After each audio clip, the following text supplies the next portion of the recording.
Aula de hoje eu quero falar sobre um assunto muito delicado: preconceito linguístico.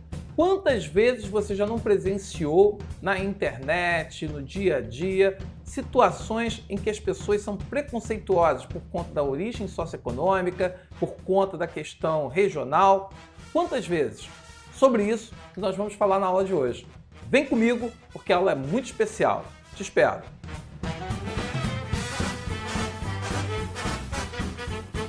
E aí galera, meu nome é Sérgio Monteiro, tudo bem? Estou aqui para falar hoje da missão Enem, na nossa aula 4 de preconceito linguístico.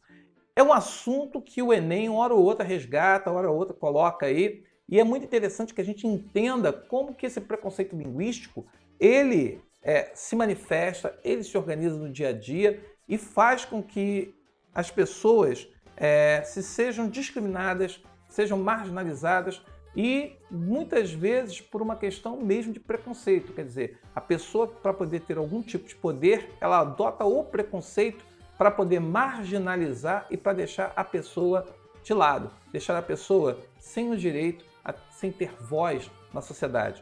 Isso é muito sério e isso é preocupante. Então, a aula de hoje eu quero falar sobre isso, preconceito linguístico. Antes de começar, eu quero te pedir um favor. Curte aí a aula.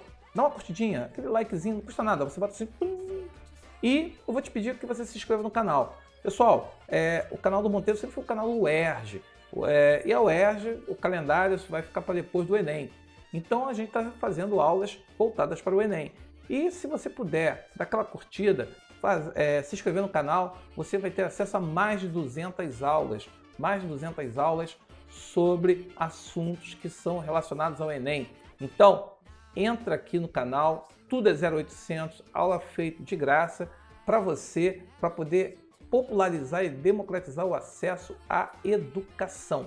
Então, entra, se você está empenhado nesse projeto de fazer uma coisa voltada para a qualidade de ensino, a qualidade educacional, e você está querendo investir em você, chega junto com a gente, que a gente vai ajudar você nesse processo.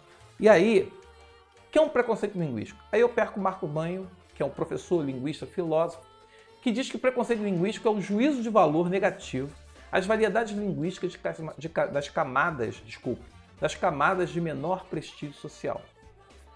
Onde você mais verifica essa questão do preconceito linguístico, normalmente quando a pessoa é escolarizada e ela tem uma pessoa que não teve a escolaridade. E ela vai, claro, falar as palavras de um jeito mais coloquial, de um jeito mais do cotidiano.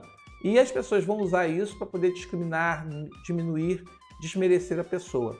Isso é sério, isso é grave. Preconceito é dirigido normalmente a pessoas que não tiveram acesso à educação escolar de qualidade. E aí que tá, né? Como se manifesta o preconceito? Eu separei aqui a questão socioeconômica, como eu já falei, né? Pessoas mais pobres costumam ter mais dificuldade para ter acesso à escola por diferentes fatores. E até às vezes porque não tem escola. O cara, aquela coisa, teve uma política recente aqui no Rio de Janeiro que fecharam várias escolas que atendiam pessoas que moravam em determinadas regiões. E aí usaram o discurso da violência para dizer que a escola seria fechada à noite por uma questão de segurança. Então a pessoa que estudava à noite, ela ou estuda no colégio muito mais longe de casa e depois tem que voltar mais tarde para casa, ou essa pessoa vai ter que justamente o quê? Deixar de estudar. Então você tem essa questão da escola que foi fechada, das pessoas que têm que ajudar em casa. Pessoal, no Brasil nós temos sim a realidade de uma família que a criança ela trabalha para ajudar a família e aí ela vai vender bala no sinal, ela vai chegar e vai estar trabalhando em atividades para poder justamente ajudar no sustento da casa. Isso é a realidade do Brasil. Tem a questão regional. Então, o preconceito que se dá porque o cara é nordestino ou porque o cara é nortista, então as pessoas ficam fazendo aquela coisa de piadinhas, trocadilhos, ficar ridicularizando a pessoa por causa do sotaque. Tem a questão cultural, por exemplo, o rap, que muita gente vê essa questão do rap como coisa de marginal, de bandido, de negro. Então, o cara tem um discurso raivoso contra e desmerece a qualidade do artista.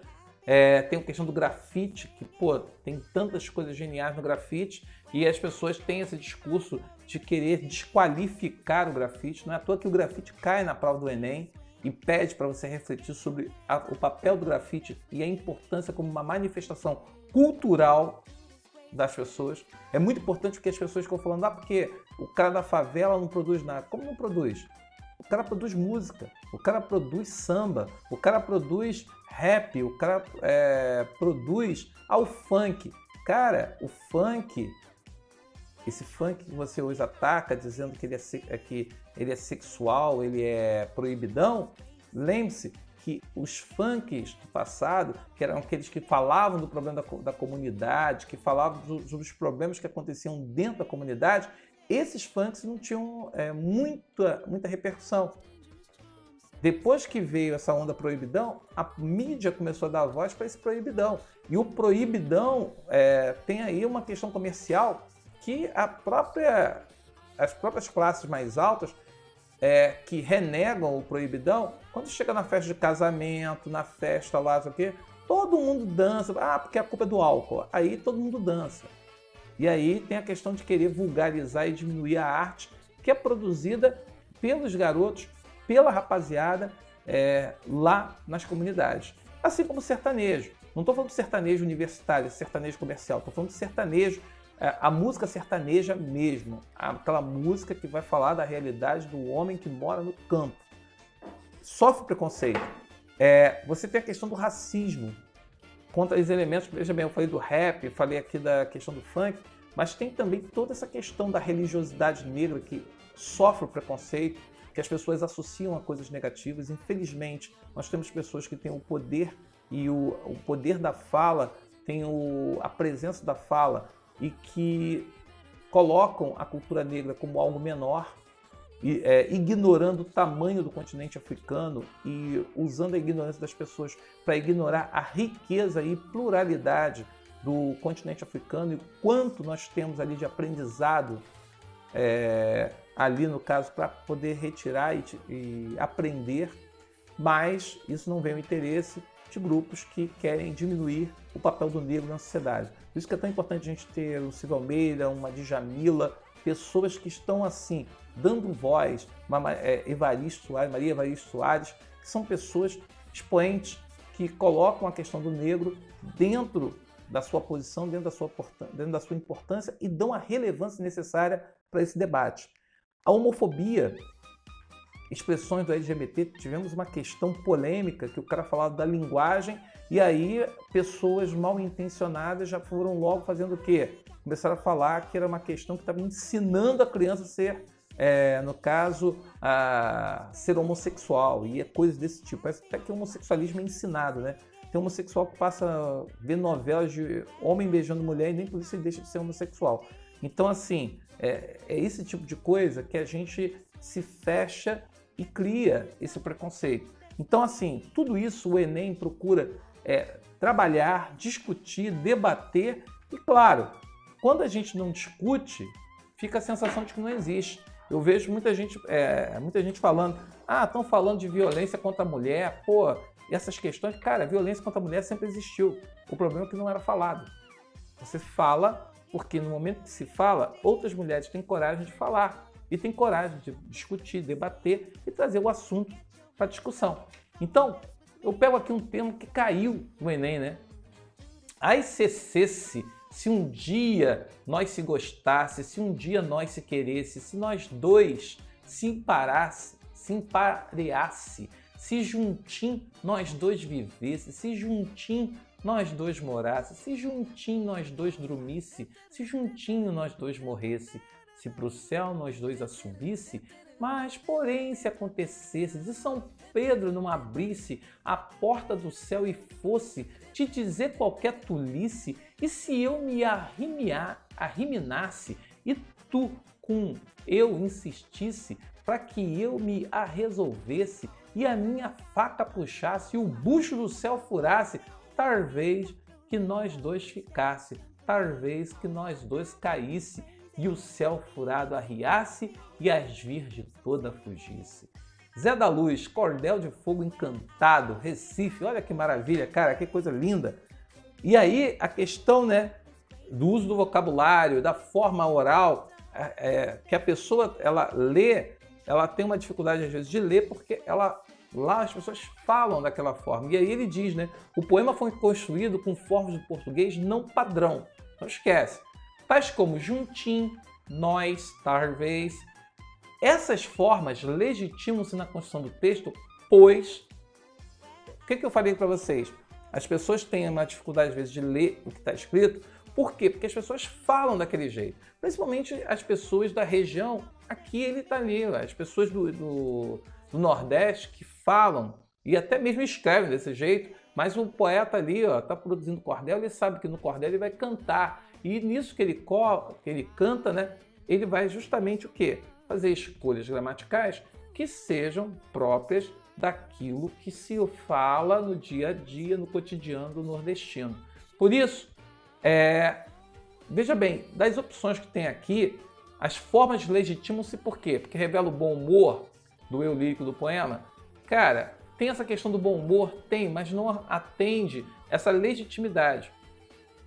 B. Estão presentes na língua e na identidade popular? Sim, exatamente isso. A identidade das pessoas ao ouvirem a canção e que são daquela região e que vão reproduzir naturalmente porque aquilo faz parte de uma realidade que a língua, ela de repente ela não considera correta porque não é escolarizada, mas aqui o artista propositalmente procura o quê? A identificação. As pessoas ao se identificarem, ao se reconhecerem, elas acabam compartilhando e ouvindo aquilo ali. Agora, revela escolhas do poeta não escolarizado. Eu não posso dizer isso. Eu não tenho como dizer isso. Eu tenho que dizer que o poeta está fazendo uso de algo que as pessoas utilizam. Torna a leitura fácil de entender? Eu tive aqui dificuldade para poder ler para vocês agora aqui, então não é uma leitura fácil. E contrapõe um conjunto de estruturas linguísticas inovadoras. Veja bem, ele, no caso aqui, não é essa legitimação que está aqui buscando. Ele está fazendo uma composição que tem a ver com a identidade do povo, uma identidade popular. Por isso que aí, letra B é a resposta. E muita gente ri, faz pouco caso, mas ele está justamente valorizando o quê? A linguagem do povão, a linguagem da massa funkeira nordestina. Outra, só há uma saída para a escola se ela quiser ser mais bem-sucedida. Aceitar a mudança da língua como um fato. Isso deve significar que a escola deve aceitar qualquer forma da língua em suas atividades escritas? Não deve mais corrigir? Não. Há outra dimensão a ser considerada. De fato, no mundo real da escrita, não existe apenas o português correto, mas que valeria para todas as ocasiões. O estilo dos contratos não é o mesmo dos manuais de instrução. O dos juízes do Supremo não é o mesmo dos cordelistas. O dos editoriais de jornais não é o mesmo dos cadernos de cultura dos mesmos jornais ou dos seus colunistas. Ou seja, você tem aí um português que varia com a ocasião, que varia na situação em que você está sendo usado. E aí, Círio Ponsete defende a tese que não existe um único português correto. Assim sendo, o domínio da língua portuguesa implica, entre outras coisas, saber o quê? Descartar marcas de informalidade do texto? Veja bem, não seria isso que ele está defendendo lá. Reservar o emprego da norma padrão aos textos de circulação ampla também não diz isso, porque diz que o mesmo jornal que tem um português de um colunista não é o mesmo de repente, de um cronista ou de outra pessoa. Moldar a norma padrão do português pela linguagem do discurso jornalístico? Não. Ele não fala em nenhum momento isso. Ele fala que o discurso jornalístico faz uso de diferentes níveis de português. Adequar as formas da língua a diferentes tipos de texto e contexto? Exatamente, é sobre isso que o texto está falando aqui. Normalmente, o contexto de uso da língua é que vai determinar o tipo de texto que eu vou usar. Então, seria D, a resposta. Desprezar as formas da língua previstas pelas gramáticas e manuais divulgados pela escola. Ele diz aqui, tá nessa parte aqui, no final do primeiro parágrafo. Qualquer forma de língua, a escola deve aceitar qualquer forma de língua em suas atividades escritas? Não deve mais corrigir? Não. Então aqui essa letra E não faz sentido. Por isso a resposta da 2, letra D. tem várias questões de preconceito linguístico. E você tem que observar o que ele está perguntando. Aqui ele queria saber que o domínio da língua portuguesa implica o quê? Eu domino a língua para poder justamente o quê? Entender que a língua ela vai variando conforme o contexto de uso. Eu não vou usar uma língua só para poder chegar e me comunicar com todo mundo. Eu, quando estou com meus amigos, eu uso uma linguagem, mas quando eu estou dando aula, eu tenho que ter o cuidado e escolher muito bem as palavras que eu vou usar. O contexto é muito importante. E me lembro do Thiago York, que numa entrevista disse que ele não fala palavrão. E ele disse que não usa palavrão porque ele diz que ele tem muito apreço à palavra. E ele sabe que a palavra precisa ser bem tratada. Sejamos assim como Thiago York. Mas tratar bem a língua é principalmente saber que a comunicação ela não pode ser feita de qualquer jeito. A comunicação pede cuidado, pede carinho e é muito importante que nós pratiquemos isso. Então, dê o seu like, assine o canal, se inscreva no canal, me acompanhe lá no YouTube também e vamos trocando, vamos dividindo, vamos compartilhando, porque o projeto, a missão é uma. Missão dada, a missão é para ser cumprida.